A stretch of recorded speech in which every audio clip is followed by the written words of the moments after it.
Hey, what's up, guys? Little man with a big opinion here.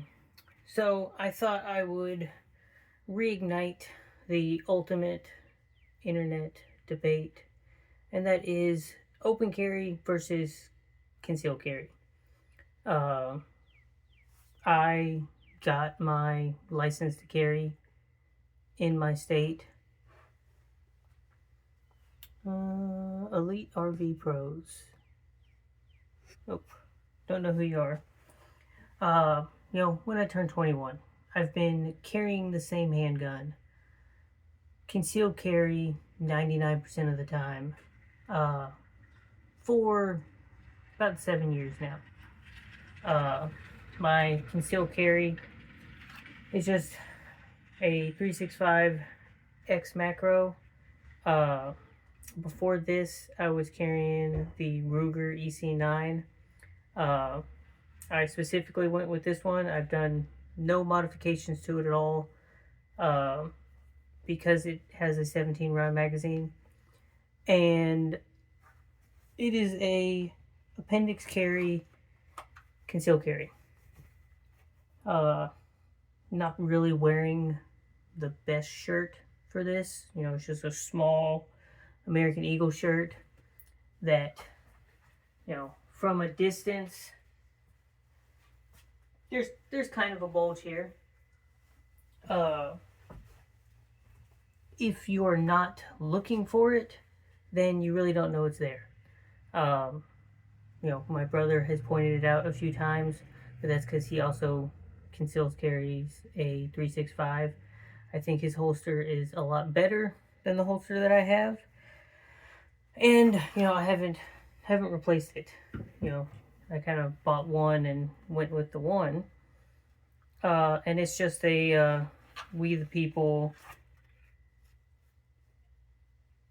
in the waistband holster. For about the last week, uh, I've been carrying one of my grandpa's guns in a out of the waistband holster, and it's a Smith & Wesson 357. Um, the argument can be made right there. Almost everyone tells you don't carry a revolver as your, uh, you know, daily rifle. But I was rewatching stuff from The Walking Dead. Uh, you know, it's a testosterone thing, and it's also kind of where I live thing. Uh, I'm a lot less worried about something going down.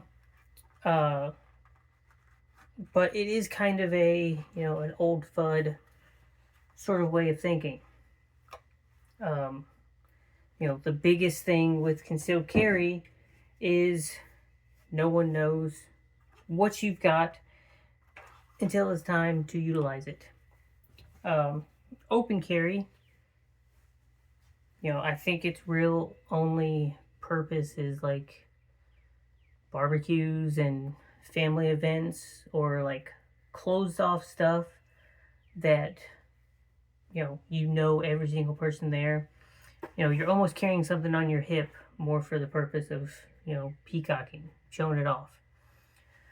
So it really depends on where you live. I've worn the 357 to Walmart.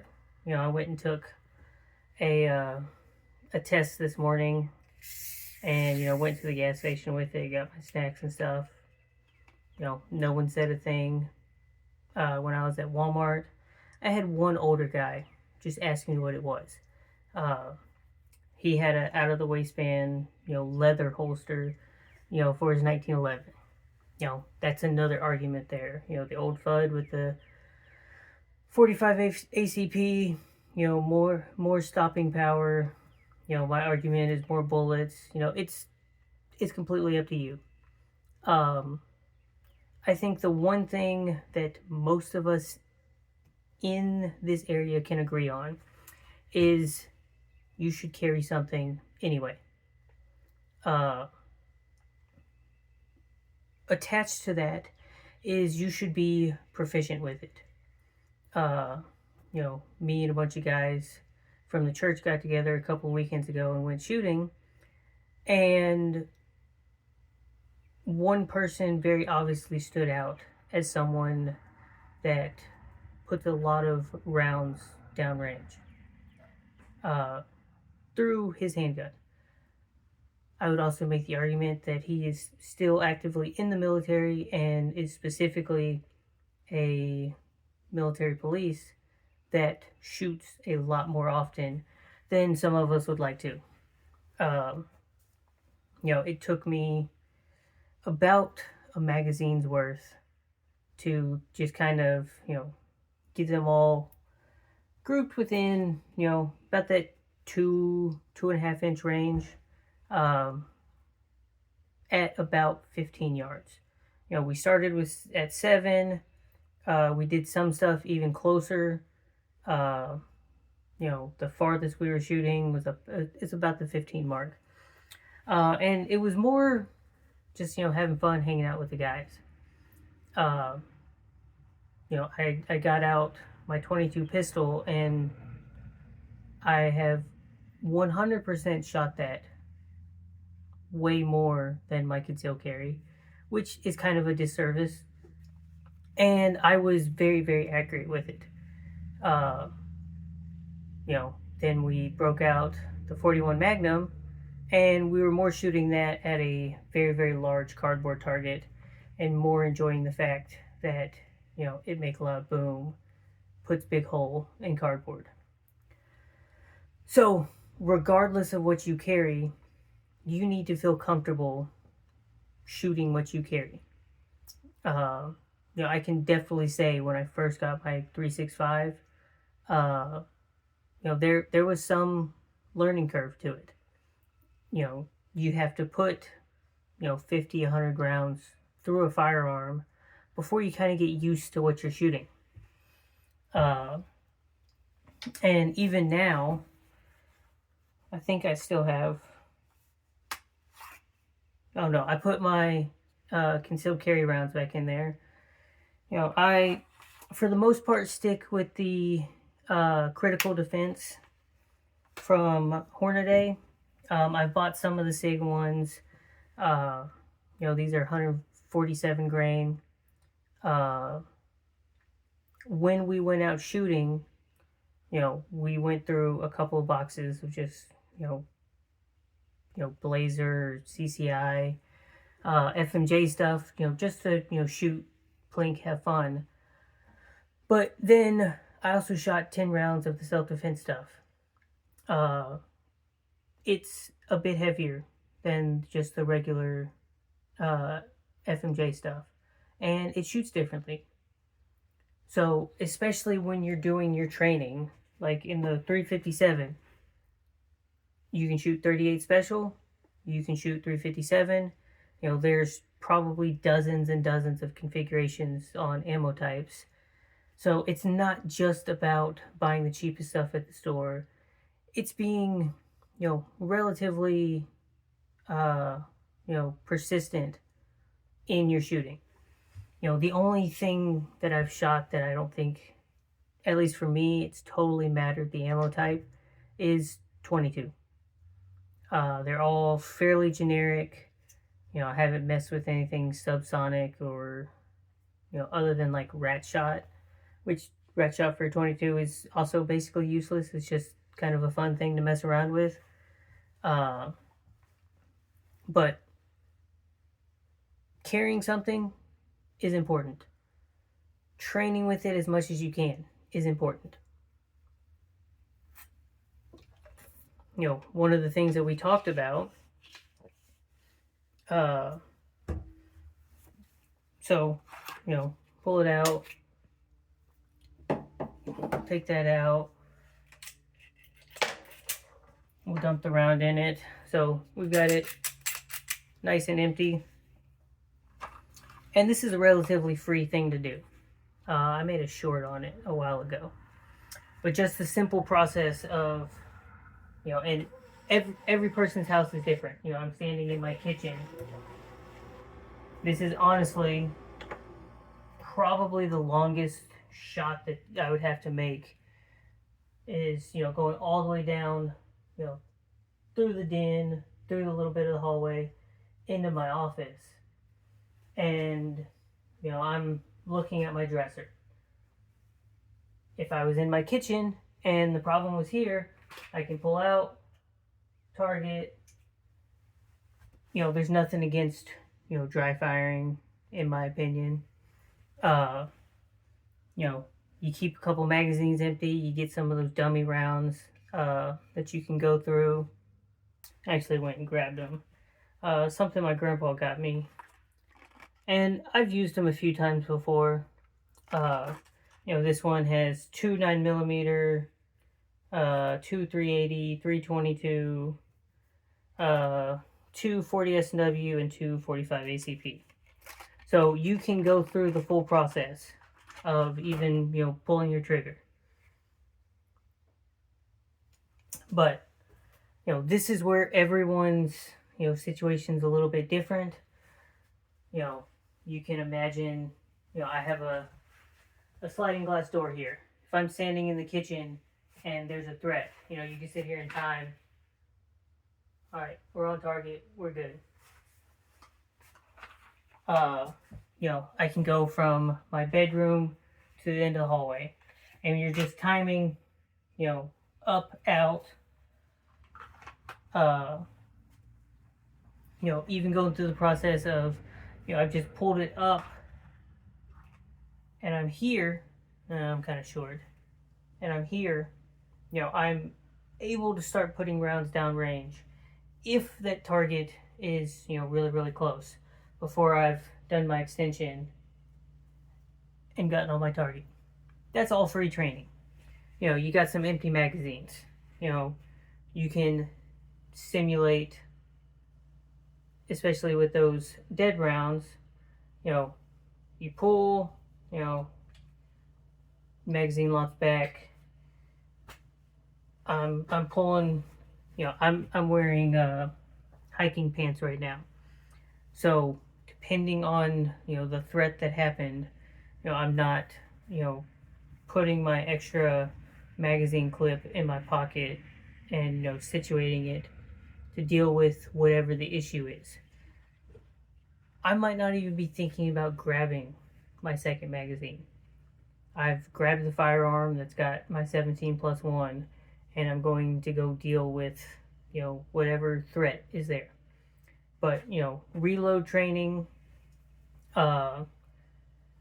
something that a friend of mine even started doing is, just practicing going back on target.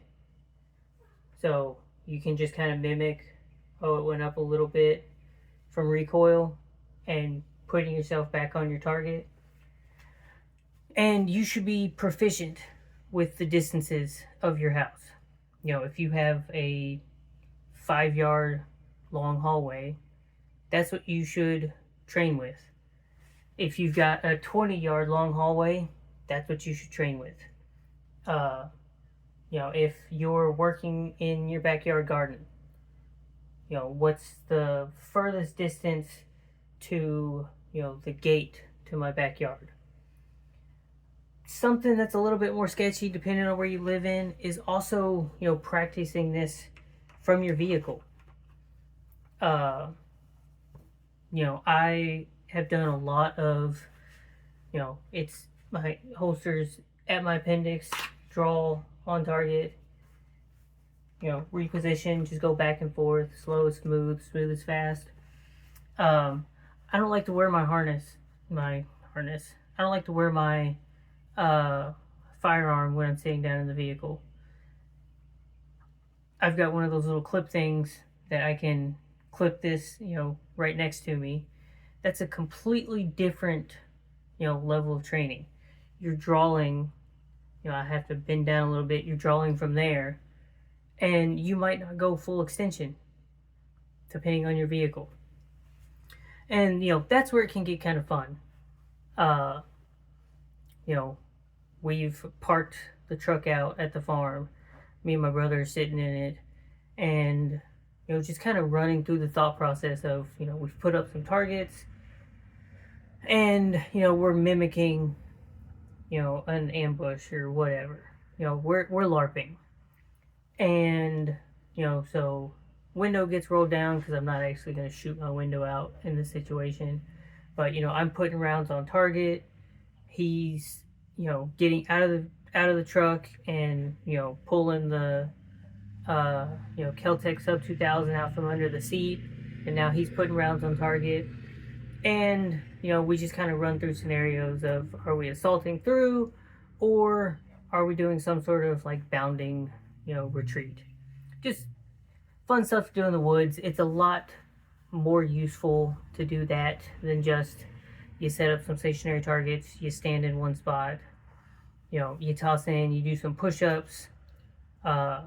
We've even done, we run as fast as we can, 100 yards up, and then we start shooting.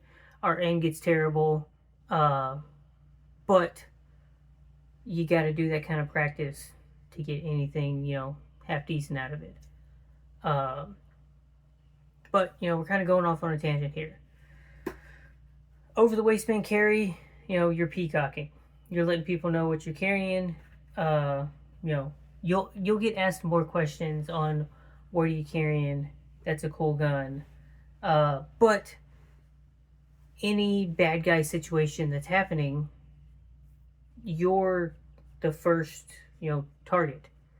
If I'm doing a bad thing, there are good guys there to stop the bad thing. Generally speaking, law enforcement shows up, they're in their uniforms, they engage bad person. Bad person wants to do bad thing. They want to cause as much, harm and suffering as possible. And so if anything is going to slow that down or end their life, they're humans just like us. That's a threat there. I'm going to take that person out first. So you're putting yourself in a bad situation. If you are concealed carrying, that puts a small barrier of, protection where you are instigating the defense. And, some people say it comes down to the clothes you wear and, the style that you go for. I really like a nice high and tight. Every, 7-8 weeks or so, I go to the barber, zero on the sides with a high fade. The top is a little bit shorter than I'm used to, but I shaved my head a little while ago. And it's kind of a masculine thing. I think all the guys are doing it right now.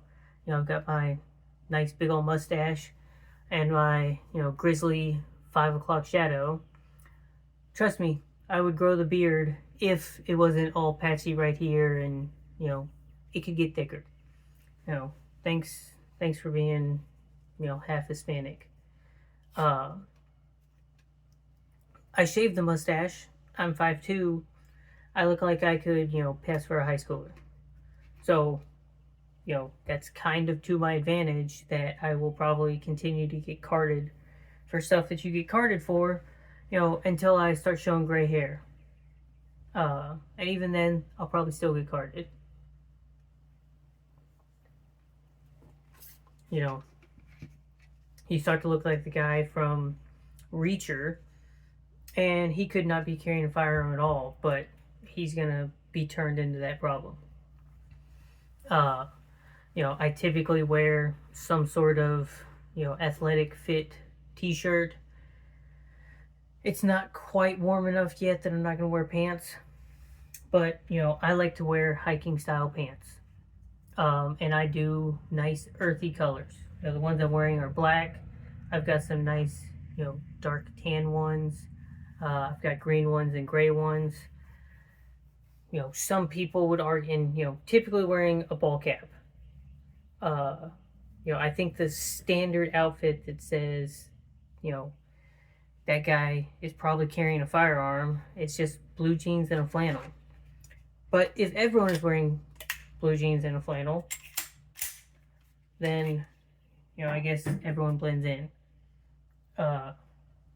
Definitely if you're wearing, combat boots and, like a grunt style shirt, it might not be your best friend, but also they make nice stuff. But, you know, the big thing is, you know, I'm not wearing like an athletic shirt that just prints my firearm out in front of me. So the concealed carry argument is, you know, you're concealed. You look like everyone else. Nobody knows you've got it.